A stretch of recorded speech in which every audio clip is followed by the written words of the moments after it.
Hello everyone, I'm Rilo, and in this module, we'll be discussing setting up for scientific Python. Let's dive in. By the end of this video, you are expected to have this ability. LO1. Apply foundational Python libraries, NumPy and Matplotlib, to manipulate arrays and visualize mathematical functions. So, let's dive into our first topic. What exactly is Python, and why are we using it for numerical methods? Python is a high-level interpreted programming language. If you have ever worked with lower-level languages like C or C++, you know how tedious it can be to manage computer memory manually or write verbose syntax just to perform a simple action. Python eliminates that overhead. Its syntax is incredibly clean, overreading like standard English or mathematical pseudocode. So, why is this our tool of choice for numerical methods? First, because Python is easy to read and write. You spend significantly less time tracking down missing semicolons or syntax errors, and more time focusing on the underlying numerical algorithms. Second, Python boasts a massive open source ecosystem of specialized libraries, which we'll cover shortly. The scientific community has built highly optimized, pre-written tools that allow us to perform complex metric operations, calculus, and root-finding algorithms with just a few lines of code. And finally, whether your path leads to data science, artificial intelligence, actuarial analysis, or quantitative research, Python is the foundational tool of this modern industry.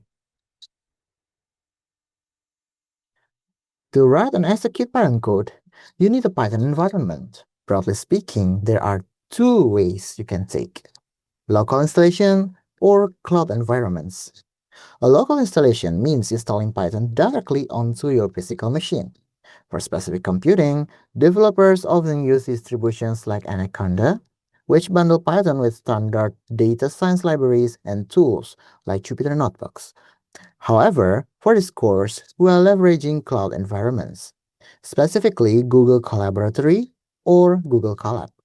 This allows you to write and run your Python code entirely within your web browser. The code execution happens seamlessly on Google's remote servers rather than straining your local machine.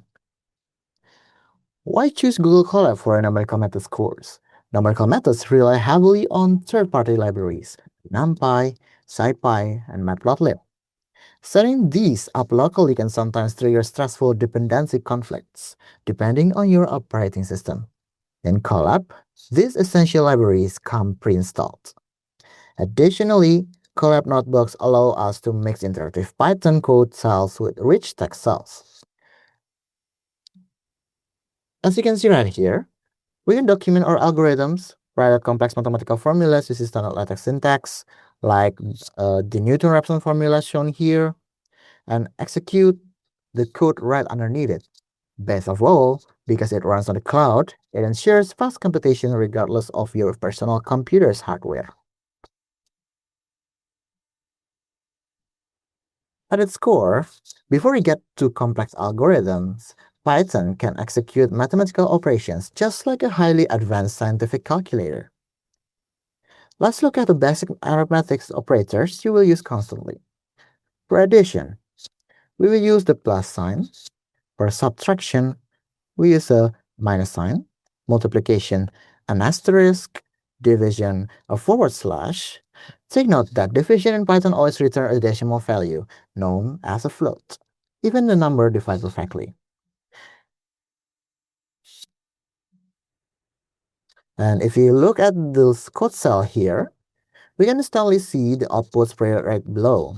Addition, 5 plus 3 yields 8.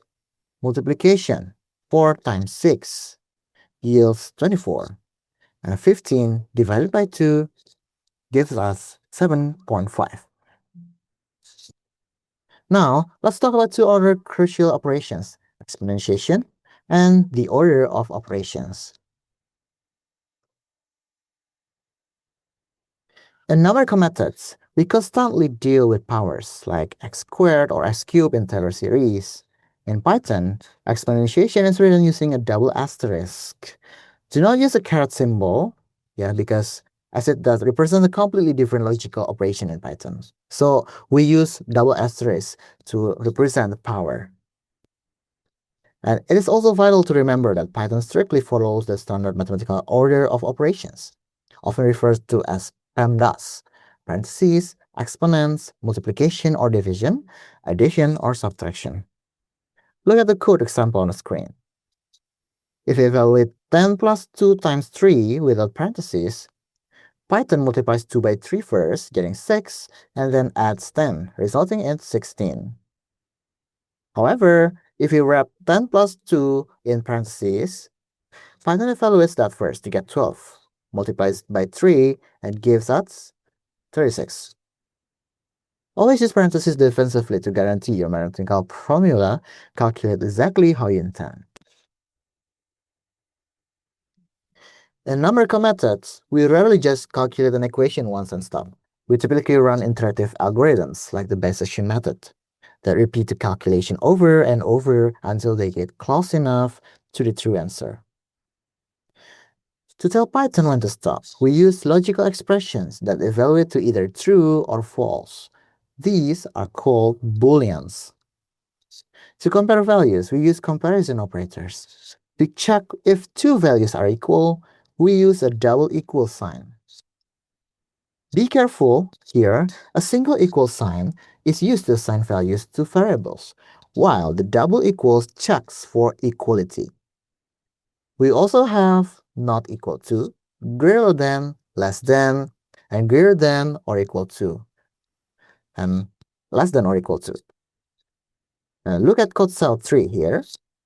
We're simulating a stopping criterion. We define our error tolerance as 0.001 and our current error as 0.05. When we ask Python if the current error is less than the error tolerance, it evaluates this expression and prints false. This expression, because 0.05 is still too large. It is still larger than 0.001. So this condition returns false. And sometimes our algorithm needs to evaluate multiple conditions simultaneously. For instance, stop if the error is below tolerance or if we have reached 100 iterations.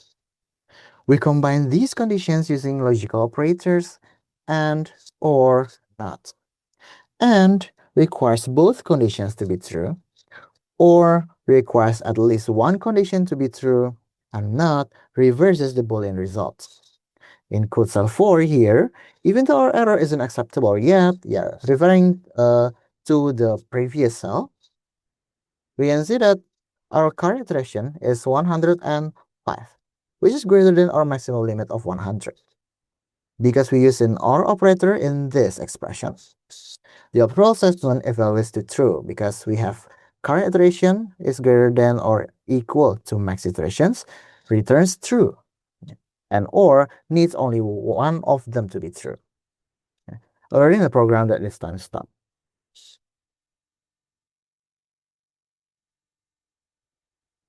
Python on its own is streamlined and light. Its true superpower for engineering and mathematics comes from packages, also called libraries or modules. Packages are bundles of pre-written, highly optimized code created by the global scientific community. In this course, you will primarily hear about the big three scientific packages. NumPy, which handles heavy matrix operations and multi-dimensional arrays. SciPy, which contains industry-grade numerical algorithms for root finding, optimization, and integration. Matplotlib, which we use to visualize data and plot clean, professional mathematical graphs. To use a package, we must bring it into our notebook using the import command. Let's do a quick warm-up in code cell 5 by importing Python's built-in math package. Once imported, we can access its constant and functions using a dot notation. Here, math.py gives us the value of pi, and math.sign computes the sign. For package we plan to use constantly, writing a full name over and over can clutter our code. To fix this, we use aliasing with the as keyword to give a library a shorter nickname. In code cell 6 here, we write import numpy as np.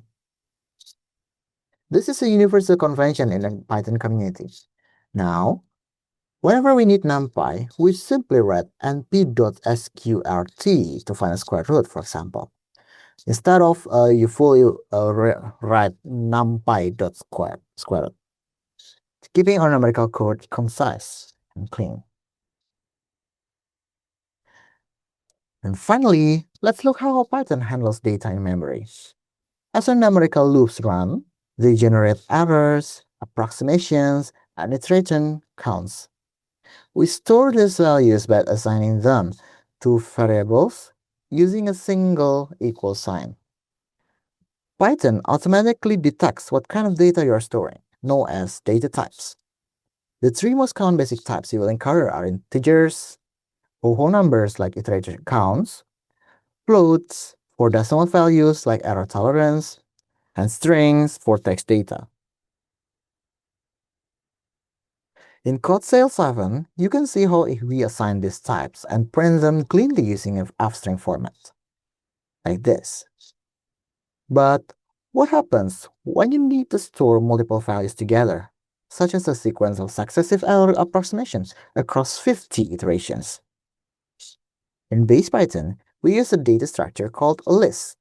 Lists are declared using square brackets, with individual values separated by commas, like this. There is one golden rule you must memorize about Python list. Counting starts at 0, not 1. This is called zero indexing. As shown in code cell 8 here, if we have a list of x values and want to grab the very first item, we write x values 0 instead of 1, which returns 1.5, which is the first element. If we want the third item in the sequence, we ask for index 2 instead of 3, which gives us 2.5.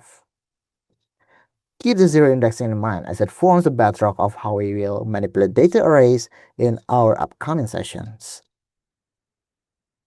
Alright everyone, that wraps up our discussion on setting up for scientific Pythoness. Thank you and see you in the next video.